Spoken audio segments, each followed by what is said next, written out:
So, how are beliefs formed? How are they maintained? Because really, there's nothing wrong with a thought. Thoughts in themselves are fairly innocent creatures. It's really when we believe our thoughts that the problems really start to emerge. And so, one of the things about being a parent is that you're always a student and things are always changing and you always learn something new. And one of the things that recently became obvious to me is how different my kids are in terms of their political beliefs and how many political discussions slash arguments we've had, and which I became a good listener to over the last few months.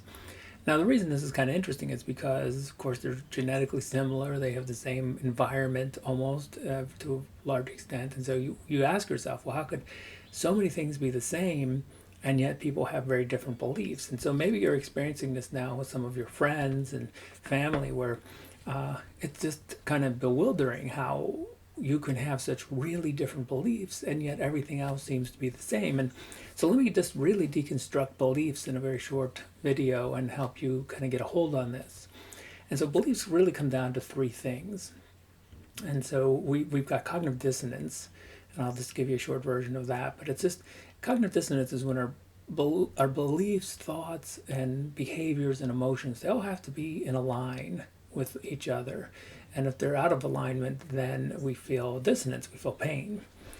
And the butterfly effect, which is a really cool idea, although it gets a lot more with physics and stuff, but it's this idea that really small differences in initial conditions, like the wind generated by the wings of a butterfly on the other end of the planet, can end up causing a storm on the other side.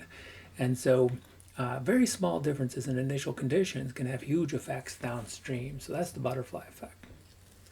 And then confirmation bias also plays a role. But the thing is when you put all three of these together, so let's just imagine a scenario of how this creates really different beliefs, even in people who are virtually the same. And so it starts off very innocent. Maybe a person, just to be kind, nods a head during a debate or, just says something to be nice and says, oh, yeah, sure, I've thought that many times myself.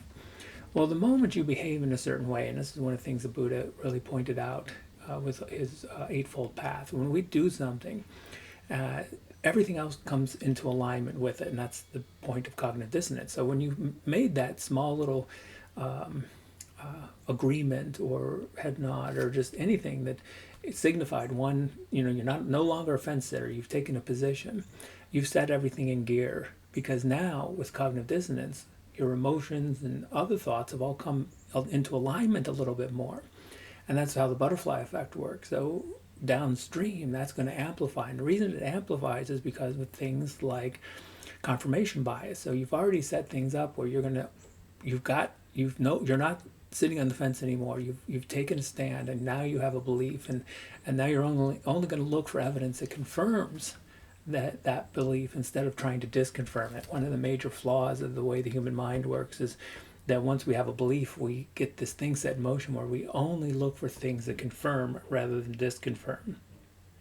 And so as we get closer and closer to the election, just something to keep in mind, thoughts and different positions on reality are fairly innocent in and of themselves.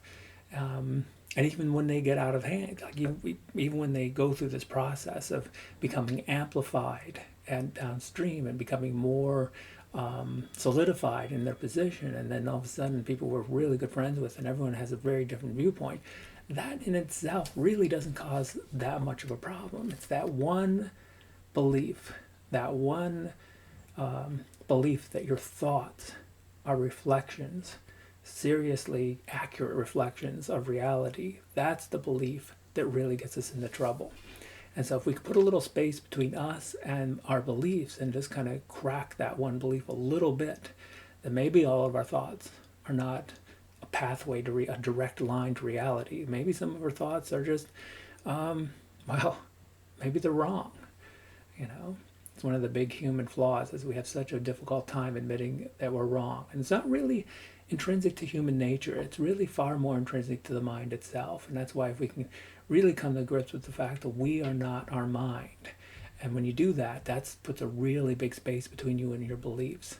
And you still have beliefs and you still go through life and you may have opinions, but the absolute certitude in your beliefs has been turned down a little bit. And then when you see that in yourself, it's very easy to see how the same thing that happened to you that made you so absolutely certain in your belief, that's exactly what happened to your friend or family member. They had that exact, that's why they're so certain in their belief. And so maybe it'll put a little space between us and our thoughts and help us, get along a little bit better during a difficult time.